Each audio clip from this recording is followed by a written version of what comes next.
Hey everyone, this is Chris. Welcome back to the channel. So we're talking about Twitter, and get this, Elon Musk is left with less than 25% of the employees that he started with. So basically, 3/4 of the people are gone now. It's just like so crazy. And for those of you, I say the same over and over again, if you're young and you want to learn about business, this is the best way, is to learn like real life examples and learn from other people's mistakes. And if you're not young, you're old like me, I'm pushing 50, it's entertaining to read this stuff. So I don't know what else to say. And also too, for us too, we learn as well. I think for anyone out there, if you want to learn about management business, this is the best way. We learn together. All right, so let's take a look at the headlines here. Less than half of Twitter's and remaining employees signed up to work for Elon Musk's hardcore vision, leaving leaders scrambling to convince people to stay. Now, let me do the math. So basically, Musk takes over Twitter and then basically fires half the people, okay? A couple weeks later, he's like, okay, you guys aren't working hard enough. I need you to work harder. And in fact, like, I want you to be hardcore working harder. That's his language, hardcore. And, it could be lots of nights, this kind of stuff, 24/7. And then he said, he wrote an email, and this is a true story. You can watch my last video, but the basic gist was, you're going to stay here or not. You got like a day to decide. Click the link for yes if you want to stay, and if not, goodbye. And so basically, he's left with like less than a quarter. It's so crazy. And then the other thing is too, what ended up happening is they ended up closing the offices of Twitter, because you're actually quite worried about people doing stuff. Let's read through some of the details. When you hear this stuff, you're like, what the heck? Okay, so less than half of the company's remaining roughly 4,000 employees chose on Thursday to stay at the company and sign up for Musk Twitter 2.0. That's what he's calling it. And so that means they have less than 2,000 employees left.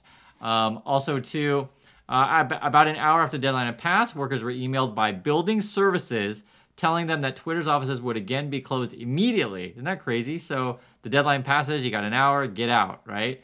Access to the buildings would be suspended, and employees need to leave the premises, a person familiar with the office. The company also closed offices and barred employees from entering. The Musk began and enact mass layoffs on November 3rd. So the reason why this is relevant, because they said they've done this before. So this is sort of like a protocol. We lock down offices and we kick people out. They did it before. They did it another time. And we'll see if there's another mass layoff again. I mean, there's only so many people left that you can fire. It's kind of nuts. A current employee noted that closing offices is a dramatic move, but intended to prevent physical sabotage while they sort out access revocation. So it is nuts, because this is also very real. There's a lot of private, data, of course. You just don't know what people are going to do at Twitter. You have equipment there and all sorts of things. But just the way that it's been handled just seems kind of crazy, that they're kicking people out of the building like an hour after the deadline that they're supposed to decide whether or not to be loyal. So that's what we're talking about. It's like Game of Thrones kind of stuff. Early on Thursday, Musk's deadline drew near, and so few people were signing up, right? So basically, Musk gives the ultimatum. They can see the numbers coming in. They're like, oh my God, not that many people are signing up. What are we going to do? And so then he like meets with his teams and says, like, he and other company leaders asked team managers for lists of who they thought were critical to their work. So trying to figure out who you got to keep absolutely, right? And then who you might, going to be a flight risk. Like, who do you think is going to leave? And then, I can't keep a straight face. Lists in hand on Thursday, vice presidents and even Musk himself made calls to some engineers who did not sign up to continue working. So basically, people, some people didn't sign up. Musk starts calling people like, yo, you got to stay at Twitter, man. Twitter 2.0, you on board? It's like, okay. Musk also sent a set of emails clarifying his slightly softened position in remote to work. So basically, before he was telling everyone, you got to come to the office or you're fired. And then he's like, well, I kind of need employees to work here. Okay. Most of you got to come to the office or you're fired. And now he's like emailing people, okay, you're critical, you got to stay. And here's the best part, guys. You got to listen to this part. This is really funny. People being pitched on why they should stay with Twitter were not offered more money, but instead were urged to be excited about Twist's vision for Twitter and for future potential of and his future potential. So the reason why I find that funny is, okay, just imagine you're a worker. Half your workers are fired. You already know that. And then you got this ultimatum. Another half are going to go again. So you're down to 25%. So this means, in my book, the way I'm thinking about it, is you're going to be doing like, 2 times, 3 times the work that you did before, because there's no people there, right? And not only that, not only are you doing the work of, people that you used to have, you're also under a new leadership that wants to completely revolutionize the company and the world. Now, I understand. If you're a Musk fan, everything I say must not make any sense, and you must think I'm being extremely biased as Musk, and I hate Musk and everything like that. And perfectly frank, guys, it's not true. Musk and I went to the same school in the University of Pennsylvania. I always mention it. And why do I mention it? It's not because I'm jealous and people say, oh, Chris, you're just jealous. No, it's because I've been around people like this and we come from the same kind of circles, except his circles are much wealthier because he comes from a wealthy family. So when you come from a wealthy family, it gives you certain advantages in life. I'm sure you guys understand this, but I'm just trying to explain the world to you guys. And this is sort of why we do these talks. And it's always so fascinating how when you read these real accounts of like how people treat each other, it's just unreal. And there's more, but I think this part of not offering people more money to stay, work harder, not more money, but believe in the vision.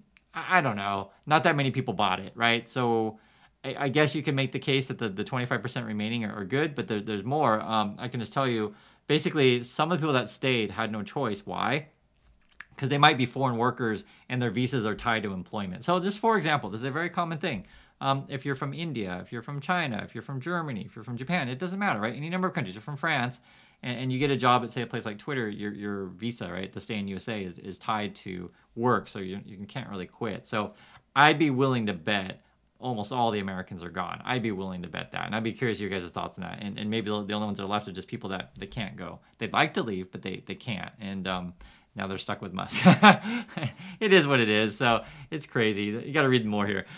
After Musk's deadline passed, Twitter's largest Slack channel, which is called the Social Water Cooler, was flooded again with salute emoji. Salute is like this kind of emoji, and it's basically that's how they told everyone goodbye.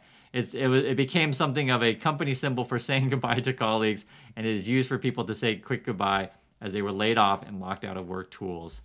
So crazy. And then the other thing, too, is just interesting. So many teams are already down to just one person. There's more crazy details that we got to go through. I'm serious. You guys, like, when you read this stuff, you're just like, this is unreal.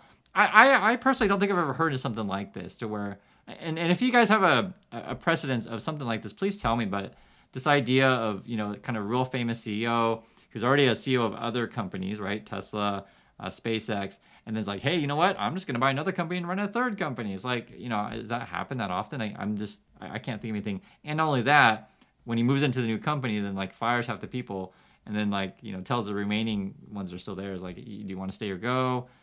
If you don't want to stay and commit to me, just leave, and like then another half leave. It's really crazy. It's really crazy. There's another headline. Resignations roil Twitter as Elon Musk tries persuading some workers to stay. There's actually more trouble, which I didn't know about. This is a new one. Now they face legal problems from the government. Listen to this one. It's just getting worse for Twitter. Twitter faces not just internal challenges with Mr. Musk's ownership. On Thursday, 7 Democratic senators called for the Federal Trade Commission to investigate whether the company had violated a consumer privacy agreement with the agency since Musk took over. The letter followed the resignations of Twitter's security executives last week after Mr. Musk appeared to change some of the company's data security policies. Practices. I didn't know about that part, guys. Interesting. Because some people are going to say, the Democrats just hate Elon Musk. I'm sure they're going to say that. But if this is indeed the case that Musk is changing data security, the way they do that, and they're talking about, people's privacy concerns, and social media is under strict scrutiny these days. So I'm not saying that it's completely, not partisan, right? Because who knows? I'm being fair.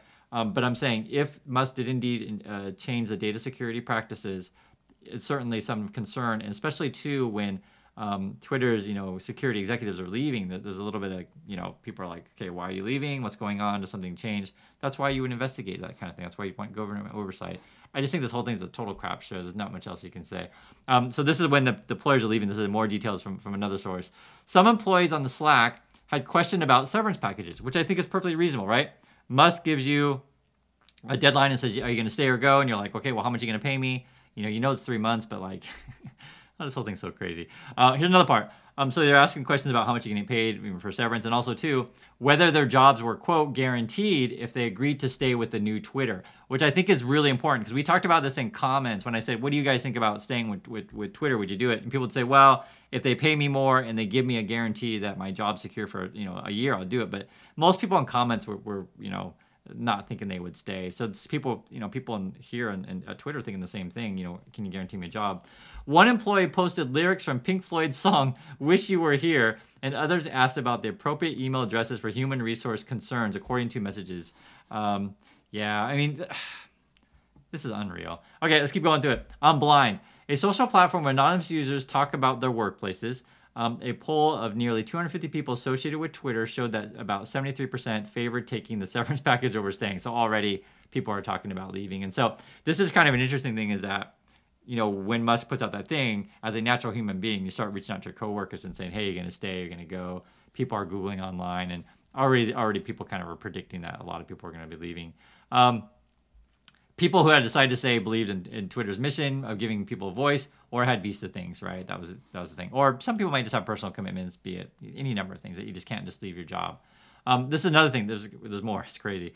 Minutes later, Mr. Musk sent another mail of staff saying managers were on the hook not to lie about strong work or cover for employees to work from home. And this is essentially Musk telling people, if you're going to stay in the company, this is a quote from Musk here from an email. Any manager who falsely claims that someone reporting to them is doing excellent work, or that given a role and it is essential, whether remote or not, will be exited from the company. So if you put this all together, we know that before, when they were like, given the ultimatum, they're saying, oh my God, okay, it looks like not many people are signing up. Okay, who's critical?